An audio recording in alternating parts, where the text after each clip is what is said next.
Halo teman-teman mahasiswa, selamat datang di podcast edukasi kita. Gimana nih kabar kalian? Semoga kalian dalam keadaan sehat dan tetap semangat belajar. Sebelum kita mulai, perkenalkan nama saya Nesiana Pertiwi dengan NIM 17096250006 sebagai moderator. Nah, saya ingin bertanya nih, pernah nggak sih kalian itu dihukum saat di sekolah, entah berdiri di depan kelas, mengerjakan tugas, atau bahkan itu dimarahin guru? Nah, pengalaman itu ternyata berkaitan nih dengan topik kita hari ini. Pada episode ini, kita akan membahas topik yang cukup relevan, yaitu hukuman dalam pendidikan. Apakah masih diperlukan atau harus dihapus total? Topik ini tuh penting karena kita tuh menyangkut cara mendidik generasi muda. Di satu sisi, hukuman itu dianggap sebagai alat disiplin. Nah, namun di sisi lain, itu banyak yang berpendapat bahwa hukuman itu justru bisa berdampak negatif terhadap perkembangan anak. Untuk membahas secara ilmiahnya, kita akan mengkaitkannya dengan teori perkembangan peserta didik, yaitu ada teori kognitif dari Piaget, nah teori sosial dari Vygotsky, dan teori penalaran moral dari Kohlberg. Dari situ kita diskusi akan menjadi penting nih, karena membahas topik yang seperti yang sudah saya jelaskan. Nah, dari situlah diskusi kita kali ini akan menjadi penting nih. Hari ini kita sudah hadir beberapa narasumber kita, yaitu ada... Perkenalkan, nama saya Syedya Faradianti dengan NIM 17096250073 sebagai tim pro. Saya Tiska Alif Rizky Saputri dengan NIM 17096250094 sebagai tim peneliti kontrak. Saya Fitra Dwi Pratama dengan NIM 17096250012 sebagai peneliti pro. Saya Naishifa Rafeni Fauzizah dengan NIM 17096250009 sebagai tim kontra. Nah, sebelum masuk ke teori, aku mau mulai dari pengalaman Syabila. Menurut kamu, apakah ada perbedaan siswa di zaman dahulu atau di zaman dulu dan sekarang dalam merespon hukuman? Nah, kalau dari yang saya rasakan, perbedaannya itu cukup signifikan.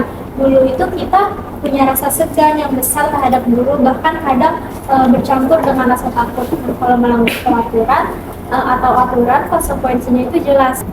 Sekarang siswa lebih berani dan ekspresif, tapi juga lebih sensitif. Guru sedikit tegas saja bisa dianggap berlebihan. Jadi menurut saya ada pergeseran dari yang dulunya terlalu keras menjadi sekarang yang aturannya itu terlalu longgar. Nah, dalam konteks ini saya kira penting mengingat bahwa penerapan hukuman itu efektif dalam membentuk kedisiplinan peserta didik. Jadi menurut saya hukuman tetap punya tepat selama diterapkan secara tepat dan juga proporsional. Oke, menarik banget nih. Berarti ada perubahan ya cara pandang terhadap otoritas. Tapi apakah itu sebagai kemajuan atau justru kita tuh akan kehilangan sesuatu?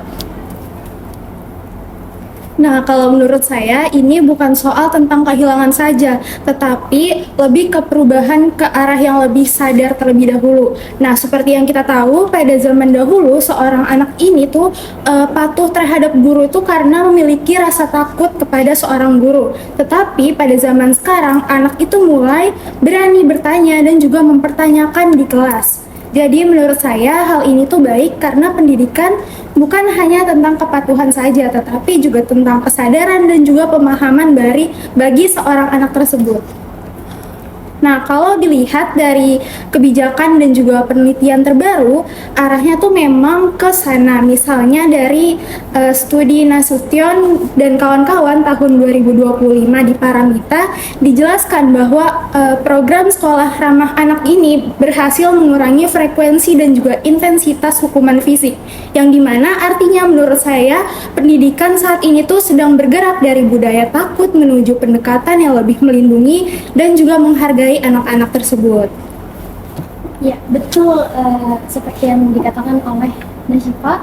Dan kalau kita melihat dari sisi perkembangan anak, generasi sekarang itu lebih terbuka secara emosional. Jadi pendekatan yang terlalu keras itu justru bisa berdampak lebih besar dibandingkan dengan yang dulu-dulu. Nah, selain itu, menurut hasil penelitian dari Triana Sofiana dan juga Said Askari pada tahun 2020, dampak korporal punishment itu mencakup malu, minder, dan juga prestasi menurun. serta ada perilaku yang makin tidak patuh gitu terhadap siswa-siswanya ini. Jadi yang kita hadapi ini bukan sekedar soal tertib atau tidak tertib, tapi juga soal dampak psikologis dan juga perkembangan pada anak.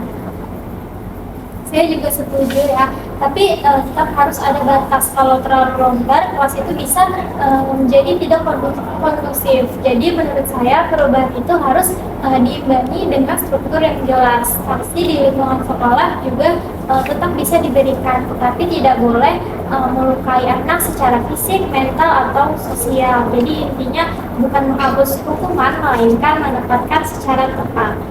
Oke, berarti dari sejak awal kita sudah melihat bahwa ini tuh bukan soal hitam putih. Nah, sekarang saatnya kita masuk nih ke dasar teorinya.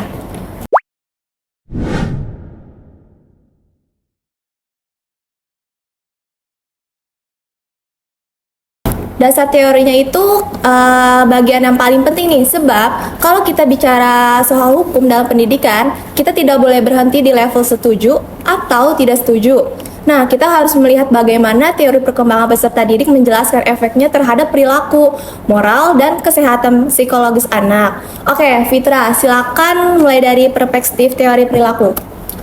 Terima kasih moderator. Kalau kita melihat dari teori perilaku, disiplin dalam kelas itu tidak lepas dari namanya aturan, rutinitas, dan konsekuensi yang jelas gitu. Nah, dalam konteks pendidikan Indonesia, penegakan disiplin itu dipandang perlu untuk membentuk karakter siswa, tetapi tetap pada prinsip perlindungan anak. Nah, bahkan berdasarkan penelitian Siti Khalifah tahun 2019 di Min 1 Pamekasan, penerapan hukuman ini efektif dalam membentuk kedisiplinan siswa gitu. Artinya sekolah memang perlu memiliki batas yang jelas, bukan untuk menakut-nakuti, tetapi untuk memberikan struktur agar siswa memahami mana perilaku yang dapat diterima dan mana yang tidak. Kalau kita kaitkan dengan teori perkembangan moral dari Lauren Colberts, pada tahap awal perkembangan moral, anak itu memang cenderung memahami mana yang salah, mana yang benar berdasarkan dari konsekuensi yang mereka terima. Jadi keberadaan hukum atau konsekuensi ini itu membantu mereka belajar bahwa setiap tindakan itu ada dampaknya. Namun perlu kita garis bawahi, hukuman di sini bukan berarti tindakan yang menyakiti, tapi merupakan konsekuensi yang mendidik. Dari sini, hukuman bisa menjadi bagian dari mekanisme pembelajaran selama diterapkan secara jelas, konsisten, profesional. Jadi bukan sekedar memberikan efek jerah, tetapi membantu siswa untuk belajar, yang membantu mereka belajar secara moral dan memahami tanggung jawab perilakunya. Saya ingin menanggapi ya. Saya sebenarnya setuju bahwa struktur itu penting dalam dunia pendidikan. Namun struktur itu tuh tidak harus selalu mewujudkannya lewat hukuman yang menyakiti. Gitu. Ada penelitian dari Hairunisa tahun 2025 yang menunjukkan bahwa penerapan tata tertib di sekolah itu justru bisa memperkuat disiplin belajar siswa gitu. Misalnya siswa ini menjadi lebih terbiasa datang tepat waktu gitu. Nah, keterlambatannya jadi berkurang dan juga kualitas belajarnya juga meningkat. Jadi hal ini itu membuktikan bahwa pendekatan yang lebih mendidik itu memang punya dasar ilmiah, bukan hanya sekedar opini. Kalau kita kaitkan dengan teori belajar, ini itu sejalan dengan pemikiran Lev Vygotsky, di mana beliau ini menjelaskan bahwa perkembangan anak ini itu dipengaruhi oleh lingkungan sosial dan juga interaksi yang mereka alami gitu. Artinya anak ini belajar itu bukan karena takut lalu dihukum gitu, tapi karena adanya bimbingan dari arahan dan arahan itu dari guru itu sendiri dan juga contoh dari lingkungan sekitarnya. Jadi menurut saya yang penting itu bukan seberapa keras hukumannya, tapi bagaimana cara kita ini mengarahkan hukuman itu menjadi proses pembinaan gitu. Ketika siswa ini itu dibimbing dan juga diajak untuk memahami kesalahannya, mereka itu justru akan lebih sadar dan juga bertanggung jawab dibandingkan dengan hukuman yang hanya menimbulkan rasa takut. Nah, pendekatan seperti ini tuh jauh lebih efektif untuk membentuk suatu karakter dalam jangka panjang. Oke, berarti dari awal kita sudah lihat bahwa disiplin itu bisa dibangun lewat jalur konsekuensi yang tegas atau disiplin yang lebih positif gitu ya. Nah, menurut Syifa, bagaimana kamu melihatnya dari sisi psikologi perkembangan? Nah, dari beberapa literatur di Indonesia juga menunjukkan hal yang sama, bahwa sanksi yang sampai melukai anak itu bukan cuma berdampak secara fisik saja, tetapi juga ke mental dan juga sosialnya mereka. Kalau kita lihat secara historis, kita memang dulu itu hukuman fisik itu dianggap hal yang wajar untuk membentuk suatu kepatuhan kepada seorang anak tersebut. Tetapi setelah adanya kebijakan sekolah ramah anak pada tahun 2014, hukuman itu seperti mulai berkurang, baik dari segi frekuensi maupun intensitasnya. Walaupun memang belum sepenuhnya hilang, jadi menurut saya arah pendidikan sekarang ini tuh sudah mulai bergerak ke arah yang lebih baik, yaitu lebih fokus pada perlindungan martabat anak. Kalau kita lihat lebih jauh yang dipaparkan oleh Agus Kandara tahun 2018, saksi di lingkungan sekolah itu tetap diberikan, tetapi tidak boleh melalui anak secara fisik, mental, dan sosial. Jadi saya kira ini perlu mendapatkan hukuman sebagai alat pengatur perilaku, bukan alat untuk menyakiti. Nah, menarik banget nih. Jadi, siswa itu tidak menolak aturan, tetapi menolak cara penegasan yang kasar, gitu. Kalau begitu, bagaimana teori perkembangan moral menjelaskan hukuman? Dari Nasyifa, boleh silakan? Baik, terima kasih. Kalau kita memakai kerangka perkembangan moral, menurut saya ini pendidikan itu seharusnya membantu anak menjadi lebih bergerak dari kepatuhan karena takut menuju pemahaman moral yang lebih matang. Nah, seperti masalahnya kalau hukuman itu diberikan secara berlebihan kepada seorang anak, seringkali anak ini tuh malah menjadi berpikir bahwa dia tuh berhenti di tahap yang penting tidak dihukum. Jadi mereka itu patuh kepada seorang guru bukan karena benar-benar paham nilai moralnya saja, tetapi lebih karena ingin menghindari konsekuensi negatifnya tersebut. Saya setuju tujuan akhirnya memang kesadaran moral, tapi saya melihat hukuman sebagai pintu awal, bukan tujuan akhir. Pada tahap awal perkembangan tertentu, anak memang masih membutuhkan batas eksternal untuk sebelumnya bisa membangun kontrol internal. Gitu. Kalau batas itu tidak ada, kelas mudah kacau. Gitu. Bahkan berdasarkan kajian Ahmad Rafi Suryadi Kusumo tahun 2025, komunikasi antar pribadi itu membantu guru untuk adanya menentukan keyakinan kelas dan restitusi gitu. Artinya disiplin di sini tidak dalam bentuk kekerasan, tetapi yang penting bagaimana guru itu membangun kesepakatan komunikasi dan memperbaiki moral secara manusiawi. Betul. Justru itu di situ poin saya, yang kita kejar itu adalah disiplin yang memulihkan gitu, bukan penghukuman yang bisa melukai. Berdasarkan dari kajian Rahman Hadi Mustafa dan kawan-kawan pada tahun 2024, disiplin positif itu sudah menjadi bagian dari implementasi kurikulum Merdeka yang dimana hal ini tuh menunjukkan arah pendidikan itu ke yang lebih reflektif dan juga manusiawi. Nah, kalau kita kaitkan dengan teori perkembangan moral dari Lawrence Kohlberg, tujuan akhirnya itu adalah untuk membentuk kesadaran moral dari dalam diri siswa. Bukan hanya sekadar kepatuhan karena takut dihukum oleh gurunya. Jadi pendekatan disiplin positif ini lebih efektif karena membantu siswa dalam memahami kesalahan dan juga memperbaiki diri secara sadar. Baik, kalau kita tarik ke perkembangan peserta didik, berarti ada dua fokus besar ya. Nah, yang pertama itu pengendalian perilaku dan perkembangan peserta didik secara utuh. Nah, bagaimana dengan aspek emosionalnya? Misalnya nih, apakah hukuman bisa mempengaruhi motivasi belajar siswa? Oke, dari Nasyifa dulu boleh? Baik, menurut saya itu sangat bisa sekali. Contohnya seperti anak yang sering dihukum dengan cara memalukan, biasanya belajar dalam suasana yang tertekan. Padahal kondisi seperti itu tuh kurang baik bagi siswa untuk membangun motivasi dari dalam diri mereka. Yang dimana anak itu mungkin terlihat patuh di depan guru, tetapi di sisi lain mereka bisa kehilangan keberanian untuk mencoba, kemudian bertanya, atau bahkan membuat kesalahan secara sehat. Nah, padahal dalam proses perkembangannya, kesalahan itu justru bagian penting dari belajar. Kalau kita lihat dari beberapa penelitian di Indonesia, hukuman fisik atau korporal punishment juga bisa dapat berdampak pada munculnya rasa malu, kemudian minder, dan juga penurunan prestasi, bahkan juga sampai perilaku yang justru makin tidak patuh bagi seorang siswa tersebut. Saya setuju kalau dibahas dalam penghubungan destruktif itu bermasalah, tetapi saya tetap menilai disiplin itu tidak bisa diganti sepenuhnya oleh kelembutan. Di sekolah, peserta didik harus belajar bahwa tindakan tertentu membawa konsekuensi. Itulah pembiasaan tanggung jawab. Dalam kerangka pengelolaan kelas, aturan yang jelas itu memberitahu siswa apa yang diharapkan dari mereka, apa yang akan diperkuat, apa yang akan diperbaiki jika muncul perilaku yang salah.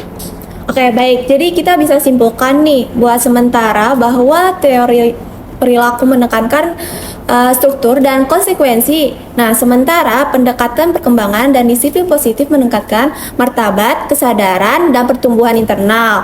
Sekarang kita masuk ke bagian yang lebih konkret nih. Nah, bagaimana teori itu bisa dibaca dalam kasus nyata?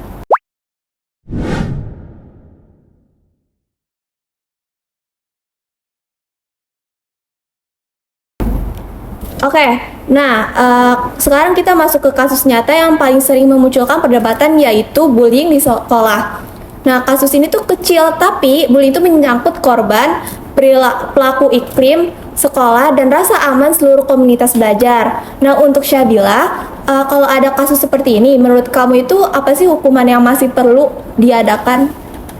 Kalau menurut saya harus ada konsekuensi yang tegas, bukan karena kita ingin balas dendam ya, tapi karena sekolah juga punya kewajiban untuk melindungi korban dan menegaskan bahwa perilaku itu tidak dapat diterima. Nah, kalau bullying itu dibiarkan, korban merasa tidak aman dan siswa lain juga menangkap pesan bahwa kekerasan sosial itu bisa lolos tanpa akibat. Nah, dalam penelitian Indonesia tentang penegakan hukum, terdapat corporal punishment di sekolah, dampak negatif pada siswa mencakup malu, prestasi menurun, menjadi makin nakal, dan terluka secara fisik. Jadi yang harus dihindari dalam hukuman yang berubah menjadi kekerasan, namun ketegasan tetap perlu agar sekolah itu tidak kehilangan wibawanya. Oke, jadi menurut kamu itu sekolah itu harus tegas ya, tapi tidak boleh kejam. Nah, menurut Nasyifa bagaimana tanggapanmu kayak terhadap kasus bullying tersebut? Menurut kajian Kapioru dan kawan-kawan tahun 2025 juga dijelaskan bahwa kalau pendidikan saat ini tuh melibatkan pelaku, korban, dan lingkungan dalam ruang dialog yang setara. Menurut saya ini sangat penting karena dalam kasus bullying itu kita bukan cuma hanya ingin pelakunya berhenti saja, tetapi juga korban tersebut bisa pulih dan juga lingkungan sekolah bisa belajar dari kejadian tersebut. Saya bisa menerima pendekatan restoratif, tetapi saya berpandangan bahwa di awal harus ada batas yang tegas gitu. Jika pelaku bullying tidak merasakan konsekuensi apapun, dia bisa mengulangi perilakunya gitu. Nah, dalam beberapa penelitian tentang disiplin positif dan restoratif praktis, pendekatan dialogis dilaporkan membantu menurunkan pelanggaran berulang gitu. Tetapi efektivitasnya sangat bergantung pada konsistensi penerapan dan dukungan warga sekolah gitu. Nah, di sini saya melihat solusi yang realistis yaitu adalah kombinasi. Ada konsekuensi, ada refleksi, dan ada pembinaan. Jadi kita tidak hanya mengandalkan dialog tanpa batas. Saya setuju pada bagian kombinasi itu, tapi titik beratnya itu ada harus bergeser gitu. Dimana kalau yang dominan ini adalah hukuman, anak itu bisa merasa seperti diserang gitu. Kalau yang dominan adalah pembinaan, anak itu justru punya ruang untuk berubah. Saya juga sepakat ya, biaya psikologis itu juga harus diperhitungkan karena saya selalu menekankan bahwa hukuman yang saya maksud itu bukan penghinaan. Saya menolak hukuman yang mempermalukan siswa, tetapi saya tetap percaya bahwa ada perilaku yang perlu diberi batas tegas. Dalam situasi tertentu, konsekuensi edukatif bisa menjadi sinyal kuat bahwa sekolah itu serius gitu. Kalau siswa merusak fasilitas, mengganggu temannya berulang kali, atau melanggar aturan dengan sadar, maka sekolah harus memberi konsekuensi yang nyata. Kalau tidak ada konsekuensi, maka siswa yang tertib akan merasa tidak adil. Jadi saya melihat hukuman sebagai sarana menjaga keadilan dan keteraturan selama pelaksanaan peradaban. Oke, berarti kita sedang mencari garis batas antara tegas dan melukai ya. Nah, menurut Fitra, kalau bicara pelaksanaan di kelas nih, apa bentuk disiplin yang menurut kamu paling realistis? Menurut saya itu yang paling realistis itulah disiplin yang konsisten, proporsional, dan dapat dipahami siswa. Misalnya, ketika siswa terlambat itu ada konsekuensi yang jelas, dan ketika siswa merusak fasilitas itu dia ada kewajiban untuk memperbaiki, dan ketika siswa itu mengganggu proses belajar ada langkah korektif yang tegas gitu. Nah, dalam konteks pendidikan Indonesia, pengelolaan kelas dan disiplin positif itu dilakukan efektif ketika ada kesepakatan bersama, guru yang konsisten, dan melibatkan siswa. Jadi berdasarkan penelitian yang ada, disiplin itu bukan lawan dari pendidikan. Justru, disiplin itu merupakan syarat agar pendidikan bisa berjalan dengan lancar. Baik, untuk Nashifa, apakah kamu melihat bahwa anak-anak zaman sekarang lebih sensitif terhadap hukuman? Saya rasa iya, justru karena itu kita perlu lebih hati-hati. Nah, yang dimana anak itu sekarang kita lebih cenderung ke terbuka secara emosional saja. Nah, juga lebih sadar soal harga diri dan juga lebih peka kalau diperlakukan terlalu otoriter. Jadi kalau pendekatannya kurang efektif, mereka itu bisa merasa ditolak atau bukan malah diarahkan. Makanya menurut saya pendekatan yang paling pas itu tetap punya batas atau juga tetapi juga ada empatinya. Nah, misalnya saat ada pelanggaran, guru bisa ajak siswa refleksi dengan pertanyaan-pertanyaan yang sederhana seperti apa yang kamu lakukan, terus juga siapa yang berdampak, dan juga apa yang perlu kamu perbaiki. Dengan cara ini tuh guru itu memberikan pertanyaan-pertanyaan yang sederhana kepada anak agar tetap belajar dan juga bertanggung jawab tanpa harus merasa dipermalukan.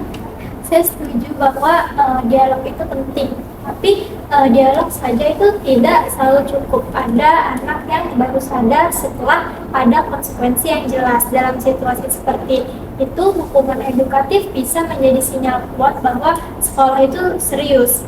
Yang penting, hukuman tidak boleh bersifat personal. Kita menghukum perilaku, bukan martabat anak. Masalahnya dalam praktik itu sendiri, garis itu tuh sering kabur, Syadila, di mana banyak siswa ini menerima hukuman yang sebetulnya sudah memasuki wilayah atau masuk kategori penghinaan gitu. Nah, karena itu saya itu lebih memilih istilah konsekuensi yang logis gitu. Nah, bila siswa ini mencoret meja, dia tuh harus membersihkan mejanya itu sendiri. Nah, bila dia merusak suasana kelas, dia itu harus memperbaikinya. Jadi itu tuh dia harus ditanamkan tanggung jawabnya, dia harus menanamkan tanggung jawab itu tersendiri tanpa harus meninggalkan bekas luka psikologis yang tidak perlu. Nah, dalam praktik yang terbaru itu seperti dipaparkan oleh Rudi Damayanti pada tahun 2025, segitiga restitusi dapat membantu pembentukan karakter dan lingkungan belajar yang lebih positif, di mana segitiga restitusi ini adalah konsep dalam pendekatan disiplin positif yang membantu gurunya ini dalam menangani kesalahan siswa tanpa merusak hubungan, sekaligus tetap membentuk tanggung jawab dan karakter dari siswa itu sendiri. Nah, konsep ini tuh banyak dikembangkan oleh Janet Gosen dalam teori restitution yang fokusnya itu pada perbaikan perilaku melalui kesadaran diri, bukan hukuman gitu. Nah, yang pertama ini ada menstabilkan identitas, yang kedua ada memvalidasi tindakan gitu. Jadi guru itu mencoba memahami alasan dibalik perilaku siswanya ini tanpa langsung menghakimi. Yang terakhir adalah menanyakan keyakinan dan juga mengarahkan perbaikan. Jadi nantinya guru ini itu mengajak siswanya untuk kembali pada nilai dan aturan yang sudah disepakati pada awal gitu, pada awal pertemuan. Nah, lalu gurunya ini bisa mendorong siswanya untuk memperbaiki kesalahannya. Gitu. Tujuannya itu biar siswanya sadar dan juga bertanggung jawab untuk memperbaiki. Oke, kalau kayak gitu berarti bisa dibilang yang kita perdebatkan sebenarnya itu bukan apakah anak perlu bimbingan atau tidak ya, tetapi bagaimana cara membimbingnya dengan benar. Apa benar begitu? Benar, saya kira semua pihak setuju bahwa itu anak tuh harus dibimbingnya. Bedanya saya menilai bahwa dalam kondisi tertentu konsekuensi yang tegas tetap diperlukan agar pembinaan tidak kehilangan arah. Dan saya juga menilai bahwa pembinaan itu akan lebih jauh lebih efektif kalau anak merasa aman, dihargai, dan juga diperlukan sebagai individu yang sedang berkembang. Nah, jadi bukan hanya sekedar objek yang harus dikontrol saja, sehingga mereka ini bisa dapat belajar dan juga bertumbuh kembang dengan cara yang lebih baik untuk kedepannya. Oke, jadi kalau kita rangkum sementara dari sisi pro itu hukuman atau konsekuensi tegas dipandang yang penting untuk menjaga struktur, keadilan, dan disiplin. Nah, dari sisi kontra, disiplin itu tetap penting, tetapi harus diwujudkan lewat pendekatan yang memulihkan, menghargai martabat, dan meminimalkan lewat luka psikologis. Keduanya itu sama-sama ingin pendidikan itu berjalan secara baik, tapi hanya jalannya saja yang berbeda.